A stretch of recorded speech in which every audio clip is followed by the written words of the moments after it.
வணக்கம் நண்பர்களே, நான் உங்கள் விஜயகுமார் இது எலக்ட்ரிக்கல் எக்ஸ்பிரஸ் தமிழ் சேனல். இந்த பதிவு எல்லோருக்கும் பயன்படக்கூடிய ஒரு பதிவு தான்.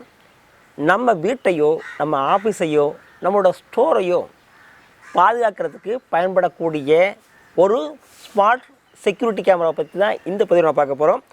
அந்த கேமரா வேறு இல்லைங்க, இந்த என் கையில் இருக்கக்கூடிய இந்த ezviz அப்படிங்கிற இந்த கேமராவை பற்றி தான் நான் பார்க்க போகிறோம். இது வந்து ஒரு 360 டிகிரி ரொட்டேஷனில் திரும்பக்கூடிய ஒரு கேமரா. இந்த கேமரா பார்த்திங்கன்னு சொன்னால் பல்வேறு விஷயம் சொல்லியிருக்காங்க. அதாவது 1080pயில் ஃபுல் ஹெச்டி கிடைக்கும். அதெல்லாம் பார்த்தினாக்கா பேன் அண்ட் டில்ட்டு, அதாவது மேலங்கிலேயே ரொட்டேட் பண்ணலாம். ஸோ ரவுண்டிங் 360 டிகிரியும் கொண்டு வர முடியும். அப்புறம் இன்ஃப்ராரெட் லைட் இருக்குது. நைட்டில் வந்து பார்த்தீங்கன்னா கலர் விஷனில் கிடைக்கும். இந்த மாதிரி பல்வேறு அட்வான்டேஜஸ் இதில் இருக்குது. இது இல்லாமல் செக்யூர்டு க்ளவுட் ஸ்டோரேஜ் இருக்குது. இதில் எல்லாம் சொல்லிக்கிறதெல்லாம் நல்லா தான் படுது. இங்கே பாருங்கள், இது உங்களுக்கு சரியாக படுதான்னு தெரியல எனக்கு. சரி, ஓகே. அதாவது ஒன்றுங்க, மைக்ரோ SD கார்டானது போடலாங்க 256 ஜிபிக்கு. நெட்வொர்க்கோடு கனெக்ட் பண்ணிக்கிட்டு நம்ம செல்ஃபோனில் உட்காந்து பார்க்க முடியும். இதை பிரித்து பார்த்துட்டு இதை எப்படி நெட்வொர்க்கோட கனெக்ட் பண்ணுறது, எப்படி பார்க்கலாம் அப்படின்னு சொல்லிட்டு தான் பார்க்க போகிறோம்.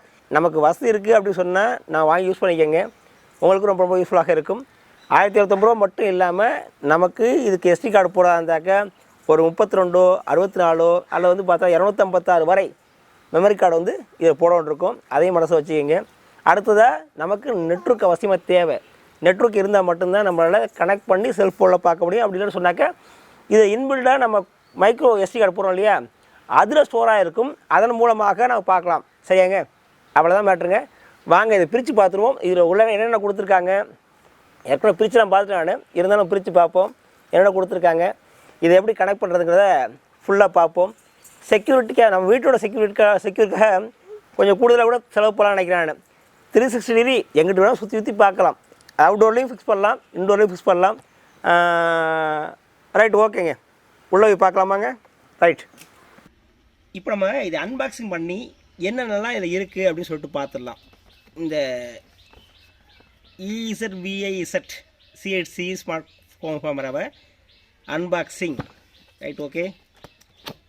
ஏற்கனவே பிரிச்சுட்டேன், இருந்தால் உங்களுக்காக மறுபடியும் ஒரு முறை பிரித்து என்னென்ன இருக்குது ஃபஸ்ட்டு பார்த்துருவோம். ரொம்ப டைம் எடுத்துகிட்டு வேணாம்.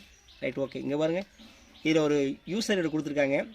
இந்த கேமரா கனெக்ட் பண்ணுறதுக்கு இந்த QR கோடு ரொம்ப அவசியம். அதனால் இதை சேஃப்டியாக எடுத்து வச்சுக்கோங்க.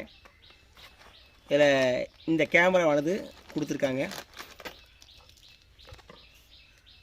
இதை ஃபிக்ஸ் பண்ணுறதுக்கு இந்த ட்ரில்லிங் டெம்ப்ளேட்டு இதை கொடுத்துருக்காங்க. இதை ஜஸ்ட்டு வாலில் நிப்பாட்டி நம்ம வந்து டக்க மார்க் பண்ணி நம்ம வந்து ட்ரில் பண்ண முடியும். ட்ரில் பண்ணிவிட்டு இதை ஃபிக்ஸ் பண்ணலாம். இதை வந்து டக்க இந்த சைட்லேயும் ஃபிக்ஸ் பண்ணலாம், டாப்லேயும் ஃபிக்ஸ் பண்ணலாம். அந்த மாதிரி, அதாவது டக்க சைடில் 2 ஸ்க்ரூ கொடுத்துருக்காங்களா, இதை சைட்லேயும் ஃபிக்ஸ் பண்ணலாம், சைடு வாலில், டாப்லையும் அதாவது சீலிங்லையும் ஃபிக்ஸ் பண்ணலாம். அந்த மாதிரி கொடுத்துருக்காங்க.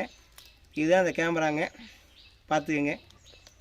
இந்த கவர் ஓப்பன் பண்ணாக்க இதுதாங்க இருங்க, இப்படி ரொட்டேட் ஆகும், இப்படி ரொட்டேட் ஆகும், இப்படி ரொட்டேட் ஆகும். அதே இடத்துல கீழே ரொட்டேட் ஆகும், அப்படி கீழேயும் மேலேயும். அதாவது 4 சைடும் ரொட்டேட் பண்ணி நாம் பார்க்கலாம். ரைட்.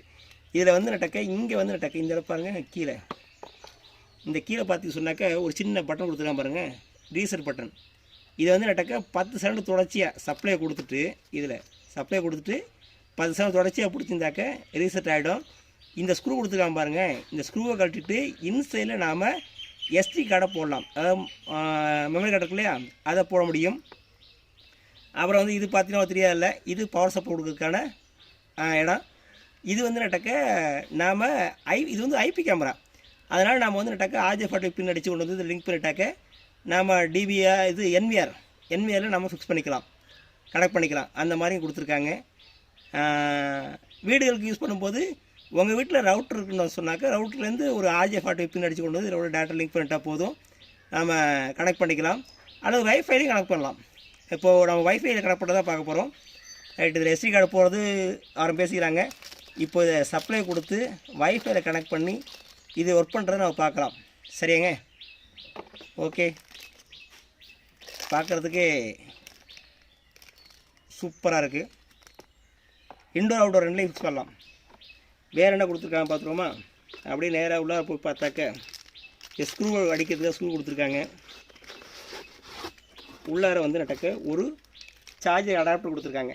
இந்த சார்ஜிங் கிடையாது, பவர் சப்ளை அடாப்டர். இந்த பவர் சப்ளை அடாப்டர் வந்து நட்டக்க நம்மளோட இந்த கேமராவோட இந்த பவர் சப்ளை கார்டு இருக்கு இல்லையா, இந்த கார்டு இதில் நாம் கொடுத்துடலாம்.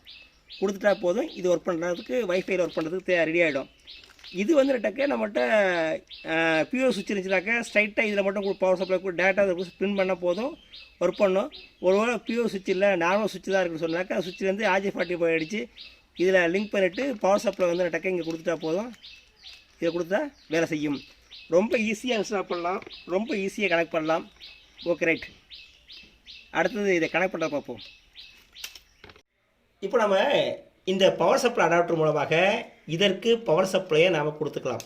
சரியாங்க? ரைட்.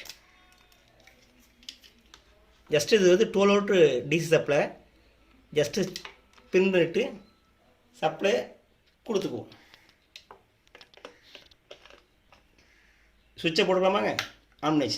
ஓகே, இது பாருங்க, சப்ளை கொடுத்தாச்சுனாக்க இதோட பேக் சைடில், அதாவது இந்த கேமரா இருக்குல்ல, கேமரா பேக் சைடில் இப்படி ரெட் கலரில் சிம்பிளானது ஒர்க் பண்ணிகிட்ருக்கோம்.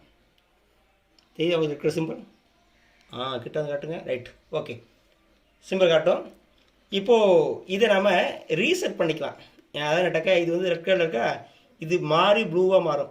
ரெட்லேருந்து ப்ளூவுக்கு மாறும். ப்ளூவுக்கு மாறிடுச்சு சொன்னால் மாறதுக்கு முன்னாடி பார்த்தீங்கன்னாக்கா இது வந்து இந்த ரொட்டேஷன் பண்ணி பார்க்கும். அதாவது லெஃப்ட் ரைட்டாக ரொட்டேட் பண்ணி ட்ரை பண்ணும். பாருங்க, சுற்றுதாங்க, எல்லாம் சரியாக வேலை செய்யுதா அப்படி செக் பண்ணுறதுக்காண்டி அப்படி சுற்றி பார்க்கும். சுற்றி பார்த்த பிறகு இது இங்கே பேக் சைடு பாருங்கள். Right, okay. இந்த மாதிரி ப்ளூ கலர் சிம்பல் வச்சாக்க ரெடி ஆகிடுச்சு அப்படின்னு சொல்லிட்டு அர்த்தம்.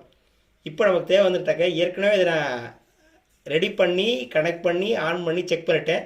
அதனால் இப்போ நான் ரீசெட் பண்ண போகிறேன். சரிங்க, இந்த பேக் சைடில் இந்த ரீசெட் பட்டன் புதிய இந்த ரீசெட் பட்டனை ஒரு 10 செகண்ட் வந்து அழுத்தி பிடிக்கணும். பிடிச்சாக்க ரீசெட் ஆகிடும். ஸோ ஓகே, அழுத்தி பிடிச்சிட்டேன். ரீசெட் ஆனால் என்ன கலரில் சிம்பிள் வரும்னு தெரியல எனக்கு. நான் வர ரெட் கலரில் போது பாருங்கள். ஓகேவா? இப்போது ரீசெட் ஆகிவிட்டது. தொடர்ச்சி ரெட்டு காய்ச்சினாக்க அது ரீசெட் ஆகிடுச்சு அர்த்தம். ஓகேங்க. இப்போ நம்ம செல்ஃபோனில் பார்க்க வேண்டியதை பார்க்கலாம். இப்போ கட் பண்ணிக்கலாங்க.